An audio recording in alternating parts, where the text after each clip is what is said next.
Je crois que nous avons un problème.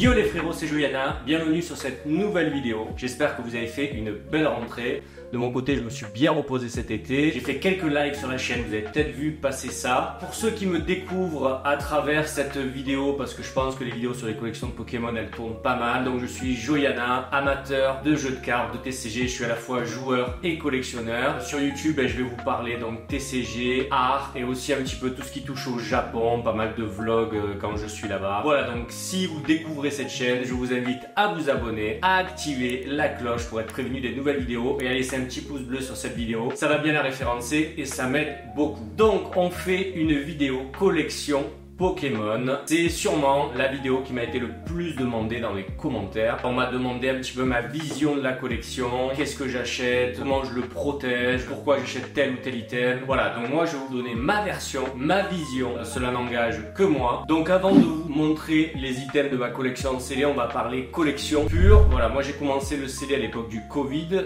J'ai redémarré Pokémon à cette époque. Au début, je marchais réellement au coup de cœur visuel. J'étais pas parti sur targeter d'avoir toutes les boîtes, par exemple Sun and Moon en japonaise, voilà les premières que j'ai achetées, voilà, je voulais pas avoir la collection complète, je voulais avoir quelques illustrations. J'ai ouvert aussi beaucoup au début. De toute façon, on fait toujours des erreurs dans la collection, ce n'est pas grave, c'est comme ça qu'on apprend. N'hésitez pas à vous renseigner, voilà, il y a plein de youtubeurs qui parlent collection, qui parlent investissement, voilà. Quand on parle scellé, on parle quand même argent et investissement. Pokémon est un marché qui est assez stable depuis 25 ans. Là en ce moment, par exemple, on est dans une baisse, mais il y a deux gros sets qui ont été annoncés sur les prochains mois. On risque d'avoir une réhausse. C'est un marché qui a des fluctuations comme tout marché, mais c'est quand même assez stable depuis 25 ans. Donc voilà, la collection, elle peut démarrer avec très peu de moyens.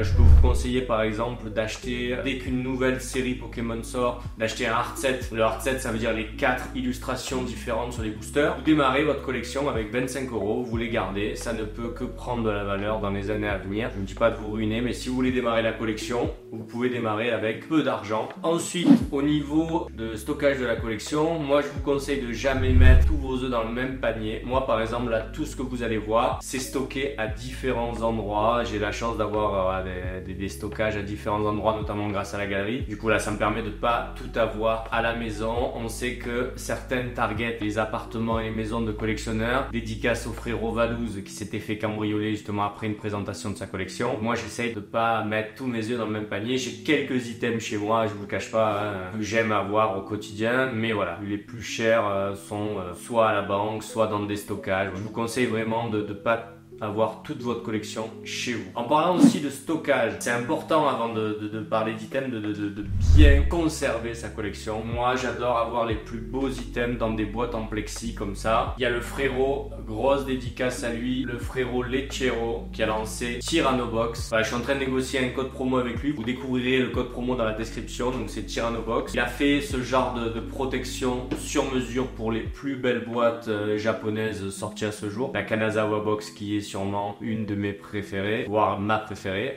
Pour toujours bien protéger sa collection, si vous voulez garder des duo packs ou des tripacks comme ça sous blister, il n'y a pas à dire, mais quand ils sont sous plexi, ils restent beaucoup plus plats et je trouve qu'ils se conservent beaucoup mieux. Il y a la protection des UV aussi qui rentre en jeu, donc voilà. Si vous voulez pas avoir une collection un peu fade par le soleil, les protections en plexi c'est très important. Ça se fait même pour les petits boosters comme ça, hein. C'est un booster que j'adore, ancienne origine. Ça c'était accessoirefigurine.com qui faisait ça de mémoire, je les avais commandés chez eux. Donc voilà, différents aspects de la collection. Donc là c'est la partie 1, la partie scellée. Je vous montrerai dans une autre vidéo toute la partie cartes gradées avec peut-être une surprise. Je vais peut-être faire un objet de collection pour mes cartes gradées. Vous allez voir ça dans la vidéo partie 2. Donc c'est parti, on va faire un petit tour de la collection scellée. Let's go. Donc voilà, caméra en main. Je trouvais que c'était un peu plus dynamique d'avoir la caméra en main et vous montrer les items. Voilà, ça c'est par quoi j'ai démarré. Les boîtes Tag Team GX et les Sun and Moon. Ça Ça, c'est par quoi j'ai démarré. C'est des superbes items de collection, je trouve. Sous plexi en plus, c'est magnifique. Donc ça a été le démarrage de ma collection en scellé. Ensuite, j'ai découvert le chinois et ce genre de box absolument superbe. Alors, je serais incapable de vous dire les sets en chinois, c'est très quoi. Surtout, ils vont pas dans le même sens que nous. Mais voilà, c'est des beaux items. Récemment, ils ont sorti celui-là, qui est une super boîte avec Dracofeu. L'illustration est inédite en plus. Et c'est une illustration qu'on a vue qu'en Chine. Donc, j'étais très content de l'ajouter à la collection. Pour les 25 ans, ils avaient sorti cette box qui est absolument superbe. À l'intérieur, il y a un tapis, des cartes promo et quelques boosters. Il n'y a rien de fou à l'intérieur, mais en termes de boîte, je la trouve absolument sublime. Pareil, vu qu'on est dans les boîtes que je trouve belles mais qui n'ont rien d'exceptionnel à l'intérieur, la collection Yunagaba pour Pokémon, j'avais adoré cette illustration. Donc Yunagaba, c'est un artiste très connu au Japon. Voilà, il n'y avait rien de fou à l'intérieur, mais bon, la boîte est très belle. Je l'ai surpayée maintenant, elle a vraiment baissé, mais c'était une boîte que je trouvais sublime, donc je l'ai bien protégée et elle a rejoint ma collection et elle n'y bougera pas. Un item que j'adore aussi dans ma collection, c'est la boîte collector Matchless Fighter.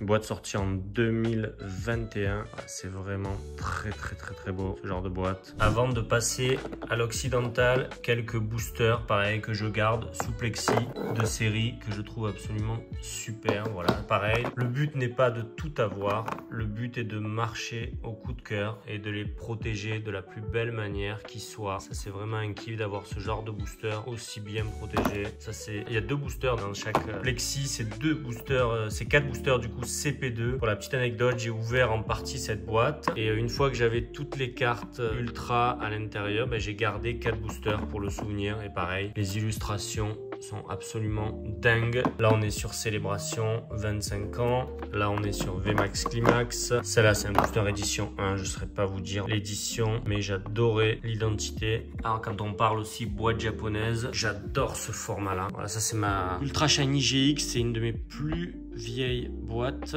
qui commence à coter dans les 300-400 euros celle-là. Voilà, moi j'adore cette collection. Ce genre de boîte, c'est souvent pour les éditions en .5. Là, c'est VMAX Climax, Shiny Star V. Il me manque la Tag Team GX, c'est V-Star Universe, je crois, de mémoire. Et voilà, vous avez vu ces illustrations absolument superbes en japonais. Voilà, toujours bien protégé en plexi. Superbe.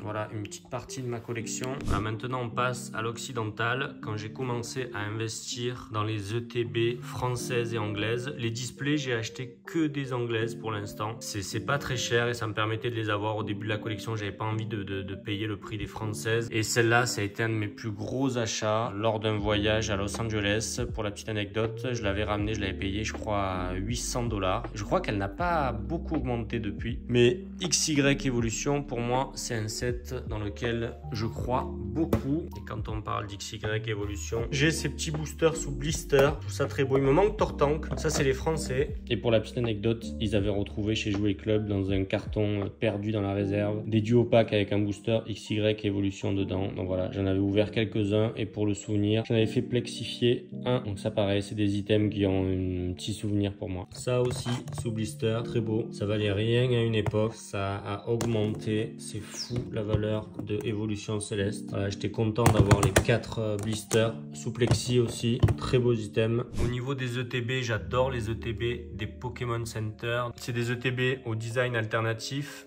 J'ai le Giratina et le Arceus. Pareil, la Célébration, qui je pense est un set qui ne va faire que prendre de la valeur dans les années à venir. En parlant de célébration et d'illustration, j'avais craqué pour cette boîte de tin scellée. Regardez-moi cette illustration, elle est magnifique. J'avais fait faire la boîte en plexi sur mesure chez accessoires et figurines.com, je crois. Très belle display de tin. J'ai oublié de vous montrer là les items célébration chinois. Ça, il y a très peu de monde qui connaissent ces items. Il y en avait 3. Mewtwo, Magikarp, Leviator. Ça, pareil, je garde pour le souvenir. Je trouve que c'est des très jolis items et qui valent pas grand chose. Je crois qu'on est sur du 30-40 € le produit, quoi. Le blister. Très beaux items. Ah, petit item aussi original. Quand vous achetez les tripacks et que vous êtes dans les rayons, n'hésitez pas à regarder si vous n'avez pas des tripacks avec 3 fois la même illustration. J'étais tombé sur ce Dracofeu Star étincelante, donc je trouvais ça sympa dans la collection. Pareil, je l'ai fait flexifier et je trouve ça sympa à garder. Au niveau des displays, j'ai toujours essayé d'acheter des displays emblématiques avec une carte emblématique à l'intérieur. Donc là voilà, petit display Lost Origin pour le Giratina alternatif, la Brilliant Star, on l'a parlé tout à l'heure, avec le Arceus alternatif et le Dracofeu alternatif. Voilà. Bon, le XY Evolution, on en a parlé. Là, le Silver Tempest avec le Lugia. En plus, j'adore l'illustration du Lugia. Voilà, le Lugia alternatif. Voilà, j'essaye de cibler un petit peu des éditions vraiment emblématiques et aussi les premières éditions de chaque set. Quand j'ai redémarré, voilà, la première édition des Karaté Violet, je m'étais dit, voilà, pourquoi pas avoir les 2 ETB et la display. Mais là, c'était en anglais. Dans les boosters occidentaux, un petit booster Evolution que je garde. Voilà, vous voyez, pareil pour les boosters. Je marche totalement au coup de cœur aussi au niveau de l'illustration. Regardez-moi ce duo de boosters ancienne origine avec Tyrannosif et Rayquaza. Celui-là, je crois que c'est un de mes boosters préférés. Il est absolument sublime. Mais vraiment, pareil, toujours plexifié. Je trouve que ça renforce un petit peu le côté premium dans la collection. Ultra Prisme aussi, magnifique. Ça aussi, je voulais vous montrer et je vous encourage à aller jouer dans vos villes. Voilà, cherchez Play Pokémon et tapez le nom de votre ville. Et à chaque partie, vous avez des boosters League comme ça, avec des cartes exclusives stampées. Donc avec un tampon exclusif League, ça peut valoir de l'argent. Moi, j'en garde à chaque fois quand j'en ai beaucoup ouvert. J'en garde un petit peu scellé pour le souvenir. Donc voilà, ça, je vous encourage aussi à aller dans votre ville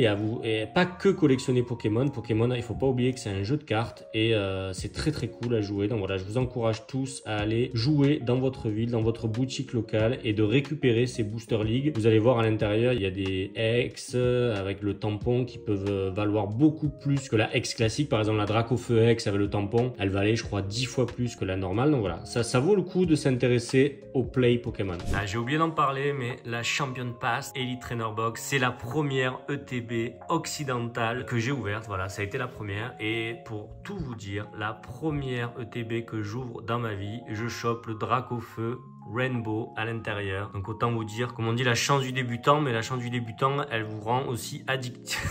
Donc derrière, ensuite, j'ai collectionné la Shining Fates et l'évolution Céleste. Je regrette de ne pas avoir acheté les 2 illustrations. Du coup, j'en ai qu'une pour l'instant. Voilà, pour le petit souvenir.